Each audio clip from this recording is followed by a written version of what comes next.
diktatorlaryň görüşmelimi, şolaryň zulümçüligini goýdy. Näme biz özümüz ýakaly bular diňe berde galmak üçin Ýöne daşaýurda ýaşanlar edesi gelen ýok şu aktivistçiligi üçin.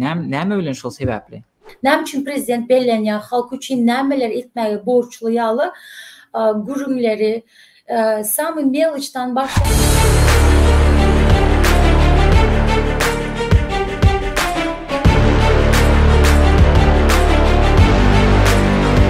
Salam gadran vatandaşlar, şu günkü efirimizde bizim mehmanımız Dursultan Tağanowa. Salam Dursultan Tağanowa. Salam Akmurat, salam vatandaşlar heminize. Salam. Şu gün biz bir efirimizin temasy Türkmenistanda bolýan repressiýalar, hak hukuky goranylmaýanlygy üçin kim günäkär? Hökümetmi ýa ilatmy? Şu temany biz denýär geçjek bolýas. Şoňa baka biz birinji soragymyz Dursultan Tağanowa jogap berseňiz, Türkmenistanyň ilatynyň aktivistçiligi çekmek üçin näme etmeli biz?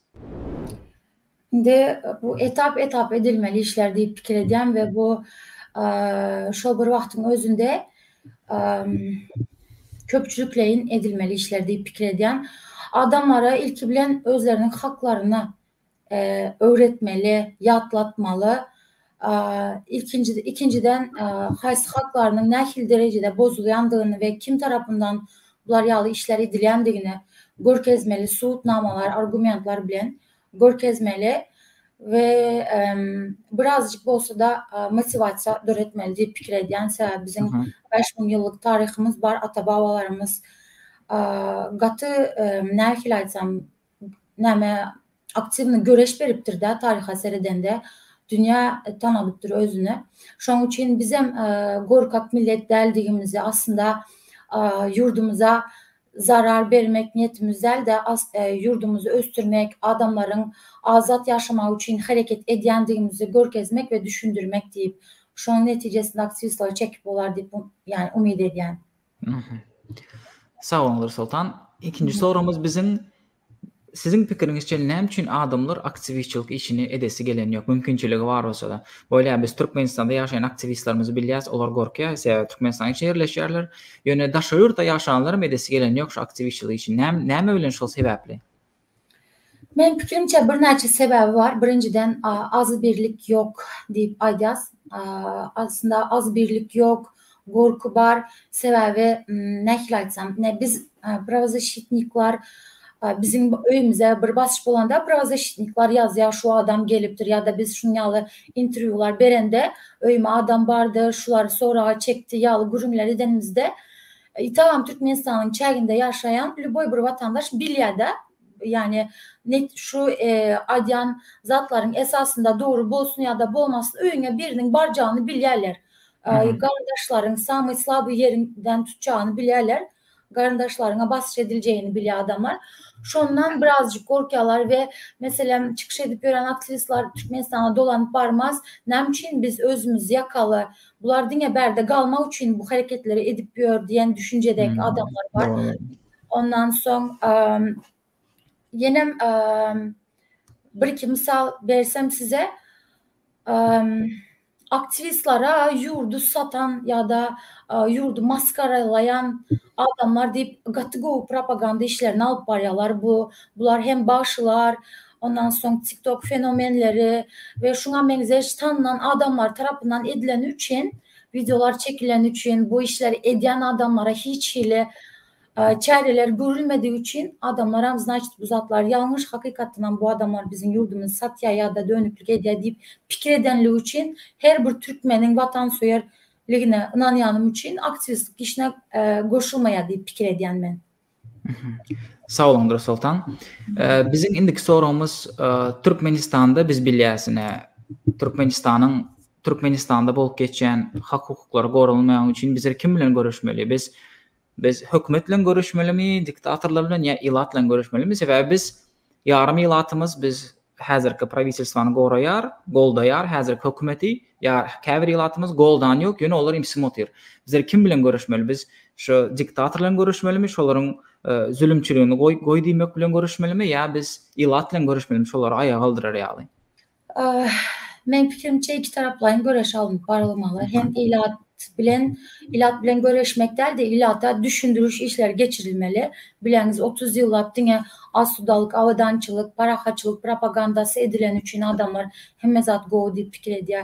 Önem belirlep geçentim kanunu haklarının barlığının belki de havar olmadığı için şunu ya fikir ediyor. Edilen naruşenyalar, mesela prezident vazifesine mi halk için, ne için prezident belleniyor, halk için nemeler etmeye borçlu yalı gurumları, sami meliçten başla şu prezidentlik statüsüne çenili hemmezadı aydıp, düşündürüp, adamların fikrini alıp şunu yalı gepleşikler köp geçirilmeli, spesyalistler bilen, aktivistler bilen, ondan sonra pravazashitnikler bilen, jurnalistler bilen, juristler bilen köp görünüşte gepleşikler geçirip adamların birazcık olsa da dünya karayışını ütketmeli. Ondan sonra yankı diktatura bilen göreş başlamalı, aşağıdan kanunların göremegini talep edip başlamalı diye fikir ediyen. İkisi de edilmeli. Şunu fikrim var da mesela hazır halk uklap yatanı bilen hükümet ütkese, eğer hükümet ütkese halk şu adayında kalsa kanun haklarını talep edip bilmese ya da bolyan bir kanunçuluklara dur deyip bilmese şu barada küçücük bir fikir olmasa prezident ütkesin ya başka bir zat olsun hiç saat ütkemeye. Şunun için esasen halkın birazcık an düşüncesi ütkemeli deyip fikir ediyen. Ve şu bir vaktin özünde diktatura bilen hem görüşmeli deyip fikir ediyen. Sağ olun bir Sultan. Bizim indiki sorumuz Türkmenistan'ın aktivistleri Türkmenistan diktatörlerinin tarafından basış oluyor. Yani dünya Türkmenistan diktatörlerinin tarafından değil de hani käbir ilat tarafından basışı size var oluyor. Onların bir misalı siz dönüklük etýäňiz diýip basış etýärler. Bizim Türkmen raýatlarymız aktivistleri basış etýärler, dönüklük etýäňiz diýip. Şolara biz näle reaksiýa bermeli? Şonu ýaly biz komentariýa eşitsek, kızıma telefonda zwanok, sapşeýni alsak, bizler näle şolara reaksiýa bermeli? Aslında bu temada vatandaşlar gynansak da şu adamların özleri siz ana vatana dönüklük ettiniz, yurdunuzu sattınız diyen adamların özlerinin dönüklüğünü bilmeli. Sebebi biz gaytalap aydan hiçbir zaman konstitusiyada olmadık, bir zat talep etmedik ya da şu barada gurun etmedik de elimizden gelen için konstitusiyanı arkamıza aldık. Sebebi bular näkile aytsam size, bular biz bilen göreş yalandan göreş değil de biz olar bilen göreşemiz yok aslında. Biz bilen göreşya deyip fikir edýärler. Yankı bilden aşağı montajlar edýärler. Ecen Kakan suratına bir zatlar yazıp paylaşýarlar. Ondan sonra öýüňe hiçbir hökümetde vazifesi bolmadık adamlar öýüňe baran bolya Ecen Kakan bilen video çekip ya da sesini zapis edip TikTok'ta paylaşan bolya ve şunun neticesinde halkın gözünü korkutacak bolya. Mesela en sonki menin ünsberen vakam adını tutup duracak değil. Türkmenistan'ın içinden durup hareket eden bir näkile adlandırılmalı bu adamlar bilemok yöne. Şol adamın yankı bizi goldap yazan komentaryalarına ya da bize karşı çıkaran videolarına yazan komentaryaları esasında adamların suratlarını alıp TikTok'lara payladı. Siz ana vatan dönüklerini goldayanız, men bir zat diyende şoları gorap komentar yazyanız, asuda yurdumuzu yamanlayanız sizden vatan dönükleri deyip şunun yalı videolar koydu da aslında buna çare Türkmenistan'ın hükümeti görmeli sebep Türkmenistan'ın içinde durup bu adamlar bir adamın mertebesini peseltiye, adam hukuklarını bozyalar, adamlara fikirlerini erkin beyan etmeye fırsat öğretmek anrakta dursun, şonun önünü alacak bulup adamlar kanun haklarını soranda bu işin bir cinayet işi yalı edip gorkuzyalar. Olar bilen görüşmeli aslında biz değil. Eğer Türkmenistan'ın içinde kanun var olsa Türkmenistan'ın hukuk koruyucu edaraları, Türkmenistan'ın näme diýerlerde yani hükümeti göreşmeli. Şu adamların özü bize kanunun yokluğunu görkezi otur ulakan primer. Şunun için hem halkam bu bolyan zatlara birazcık üns verip şunun neticesinde de kabir özlerine doğru fikirler öğretmeli diye fikir ediyen.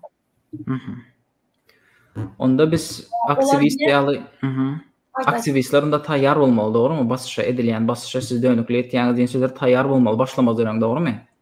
ova basışa tayar olma. Mesela Türkiye'nin teritoriyasında bir neçe gezek Nursultan'ı öldürmeli, adresini tapın, Aşkavada uğratmalı diyen yağlı köp video vatandaşlarımız bilendirden haktaydan mı? Köp videolar çıktı. Ben nam ettim, gittim Türkiye'nin polisiyasına, ondan sonra prokuraturasına yüz tuttum. Şu var barada prosedura näme bolsa şonu yerine getirdim. Birinci etmeli işimiz şu vatandaşlar. Eğer o sizin mertebenizi kemsizleyen bolsa, atavrayınıza ziyan berýän bolsa, sizden soraman bir suratınız, videonuzu alıp paylaşan bolsa, sizi uğraşat eden bolsa, siz bu da kazatsız alıp ilkinci gidecekleriniz polisiya, bu Türkmenistan'ın içi bolsun, dışı bolsun. Ondan sonra eğer proseduralar näme bolsa, eğer bir yurtta, mesela Türkiye'de adalet var, Türkiye'de näme boldu? Men yazan arzaların neticesinde Türkiye hükümeti gorama kararı çıkardı. Eğer şu kim hakta arza beren bolsam, şu adamlar men üyüme yakınlaşmalı değil, men iş yerime yakınlaşmalı değil. Ondan sonra ya da kemsizdici sözlerine yankı öldürmeli, yine näme şunun yalı işlerini etmeli değil. Yani eden yağdayında men zabisal bara eltip beren yağdayımda olara doğru düzgün çareler görürler deyip umut ediyen. Pırdipırzdenye yağlı düşündünüz mü? Bizim etmeli işlerimiz şu yerden. Yani barmalı, gerekli edaralara yüz tutmalı. Kanun esasında. Ova. Sağ olun Nursultan. Bizim bir cemleci sorağımız var. Biz Türkmenistan'da näme talap etmeli? Biz Türkmenistan'ın baş tutanlarına näme talap etmeli? Şoların üýtgemegini mi, kanuna boyun egmegini mi, ya olaryň postunu taşlap biz täze saýlaw geçirip täze lider goýmagymy? Sebebi biz bilýäňiz 2007-nji ýyldan bäri Berdimuhammedow postuna girenden bäri Türkmenistan gün-günden üýtgäp diňe ýaman tarapy üýtgäp gitýär. Görüşüňiz ýaly kanun hukuk goraýjy edaralar hem şonu aýtýar, şo 2007-nji ýyldan bäri şu günküne çelni hiç kilik özgürüş ýokdur. Aslında vatandaşlar bu birazcık sporny sorada köp çekelerse bolýar bu temada. Ýöne biz häzir yani kanunlar näme diýen bolsa şolar bilen göremeli diýip pikir edýän. Türkmenistan'ın hökümetiniň üýtkejekdigi barada inanyň meniň azıcık bolsa da umydym ýok. Yani sıravno biz yurdumuza zarar gelmesin deyip elimizden gelençeli kanundan çıkmajak bolup hareket edýäsde. Men pikrim şu Akmurat bu temada. Sağ olun. Sağ olun Nursultan. Köp sağ olun şu bizim efirimize geleniz üçin. Özüňizi goraň. Sağ olun. Sağ olun arkadaşlar, emeğiniz. Sağ olun.